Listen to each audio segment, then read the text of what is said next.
Bonjour à toutes et à tous. On va vous parler du vieux cinéma français. Le cinéma français a une riche histoire de commun avec les frères Lumière qui ont inventé le cinématographe en 1895 et réalisé le premier film, L'arrivée d'un train en gare de la Ciotat. La même année, les frères Lumière ont organisé la première projection cinématographique publique payante.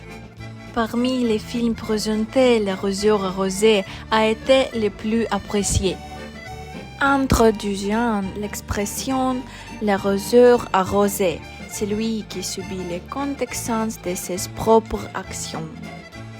La France est devenue l'un des pionniers dans le développement de l'industrie cinématographique et son influence se fait encore sentir aujourd'hui. Le cinéma d'avant-garde français et premier avant-garde a vu le jour dans les années 1920 et s'est fait connaître par ses approches expérimentales et novatrices. Ces mouvements incluaient des techniques telles que des montages non conventionnels et des caméras expérimentales et des effets visuels permettant de transmettre l'état psychologique des personnages. Parmi les représentants de ces mouvements, on compte Jean Cocteau et Louis Brunel. À partir de 1930, la France affronte la crise économique et sociale. S'ensuit une grave crise politique. Après la défaite de juin 1940, la France connaît une situation difficile. Occupée par l'armée allemande, les Français s'orientent progressivement vers la résistance et peuvent ainsi participer activement à leur propre libération. Durant toute la Seconde Guerre mondiale, plus de 1,5 million de soldats français ont été gardés prisonniers en Allemagne, ce qui a aggravé la situation en France où la main-d'œuvre était rare. Dans les années 50, les Français entrent de plein pied dans la civilisation. À l'époque, il n'y avait pas de télévision dans chaque maison, à part chez l'électricien, où tout le monde se ressemblait devant la vitrine pour la regarder. Il n'y avait qu'une seule chaîne à la télévision, était en noir et blanc. Le cinéma français est connu pour la diversité de ses genres et de ses thèmes, l'exploration approfondie du sujet philosophique et son approche innovante de la narration. Les films français se distinguent souvent par une esthétique visuelle marquante, des réflexions philosophiques et des structures narratives expérimentales. L'État soutient activement l'industrie cinématographique, ce qui favorise l'émergence de nouveaux talents et la préservation du patrimoine culturel. Les comédies françaises des années 1960 se distinguent par leur légèreté, leur humour et leur situation souvent absurde. Elles ont eu un grand impact sur le cinéma mondial et restent populaires encore aujourd'hui. Parmi les comédies les plus célèbres de cette époque, on trouve Fantomas, Le gendarme de Saint-Tropez, 1964, et La Grande Vadrouille, 1966. Louis de Funès naît le 31 juillet 1914 à Córdoba, de parents espagnols. Dans les années 1930, il vit de petits boulots et décide avant vite de devenir comédien. Il entre au cours Simon. Son camarade Daniel Joula lui permet d'obtenir son premier rôle au cinéma, La Tentation de Barbizon, en 1945. Il multiplie les petits rôles jusqu'au début des années 1950. En 1953, il joue dans la revue Le Bel Bacchante, qui renforce sa réputation. Au début des années 1960, il confirme son statut de grand comique avec Pouic Pouic en 1963 et entame une riche collaboration avec Jean Giraud, qui le met en scène notamment dans la série de Gendarmes en 1964. Bourvil, de son vrai nom André Robert Hembourg, est né le 27 juillet 1917, à Près-Weckmar, en Seine-Maritime. Il passe son enfance dans le village de Bourville et comme son cousin Lucien Rembourg exerce déjà le métier d'acteur, il prend ce nom comme nom de scène pour éviter la confusion. Après un apprentissage de boulanger, il décide de partir à Paris pour tenter sa chance comme chanteur, surtout dans des radios crochets au début. Pierre Richard, l'acteur populaire, est né le 16 août 1934 à Valenciennes, département du Nord, dans la famille d'un industriel du textile. Enfant, Pierre a été victime d'intimidation par ses pères. Alors, il a gagné leur sympathie en étant drôle. À sa majorité, Richard part à Paris pour suivre des cours d'art dramatique, ce à quoi son grand-père s'oppose. C'est la raison pour laquelle le futur acteur a rompu les relations avec sa famille. Fernandel, Fernand Joseph Désiré Contendant, est né à Marseille. Quand Fernandel était à l'école, il avait une idole.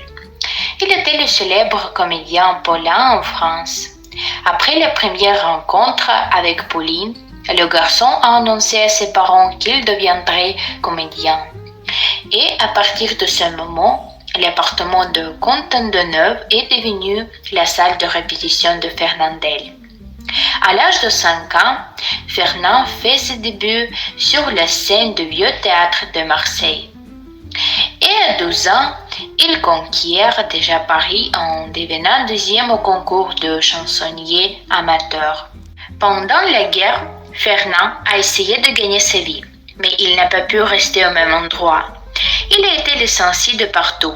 L'expression comique du visage du jeune homme a rendu les clients extrêmement frivolés, ce qui a nui à la réputation commerciale de l'institution. Mais cela ne le dérangeait pas. Le soir comme avant, il chantait ou suivait des cours du soir. Après la guerre, son père décide d'ouvrir un petit restaurant et Fernand est appelé à l'aide. À la suite de la première et dernière transaction financière conçue par Fernand, la famille a failli aller à prison. Depuis, il nourrit une aversion persistante pour diverses affaires commerciales. Le cinéma français continue d'évoluer, reflétant les mutations de la société et les bouleversements culturels. Dans les années 70 et 80, le mouvement de la nouvelle vague marque en tournant avec des réalisateurs qui expérimentent des techniques de narration et de mise en scène, tout en intégrant des préoccupations sociopolitiques contemporaines. Le comédie français des années 60 a un impact significatif sur le cinéma mondial, introduisant de nouveaux styles et approches de la comédie. Ils se caractérisent par leur légèreté, leur humour absurde et leurs personnages brillants, qui attirent l'attention d'un public international. Des acteurs tels que Louis de Funès, Bourvil et Pierre Richard sont devenus des symboles de la comédie française. Et leur travail est devenu la référence pour le personnage comique d'autres cultures. De nombreux films contenaient des commentaires sociaux critiquant les normes sociétales, ce qui a incité à prendre plus au sérieux la comédie en tant que genre. Ainsi, la comédie des années 60 et 70 jetait les bases du développement ultérieur du cinéma comique. Et leur influence se fait encore sentir aujourd'hui. Le cinéma français demeure un acteur majeur sur la scène internationale, offrant une richesse de récits allants, de drames poignants aux comédies audacieuses.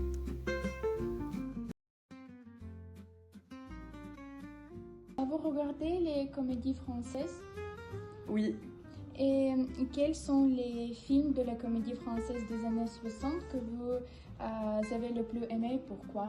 Alors, je n'ai pas regardé beaucoup de films des années 60 comiques, mais j'en ai peut-être un ou deux en tête, notamment les films avec l'acteur Fernandel, qui est très connu, et d'autres films avec un acteur qui s'appelle Louis de Funès. Et tous les deux, ils ont fait beaucoup de comédies dans les années à peu près 60. Donc là, effectivement, en fait, c'est des films que j'ai regardés quand j'étais petite avec mes parents parce que c'est des classiques. Mais honnêtement, je ne les ai pas revus depuis 30 ans. Donc ça fait très longtemps.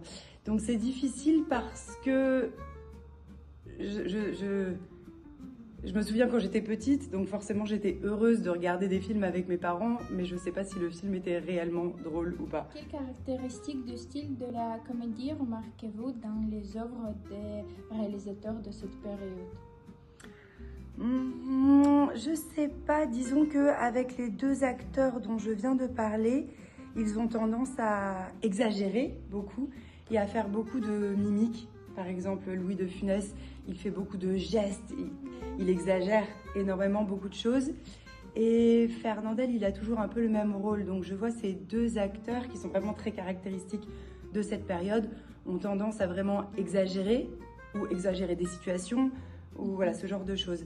Alors qu'on ne retrouve pas forcément ça dans la comédie actuelle, je crois. Comment vous pourriez estimer l'impact de la comédie française des années 60 et sur la cinématographie moderne?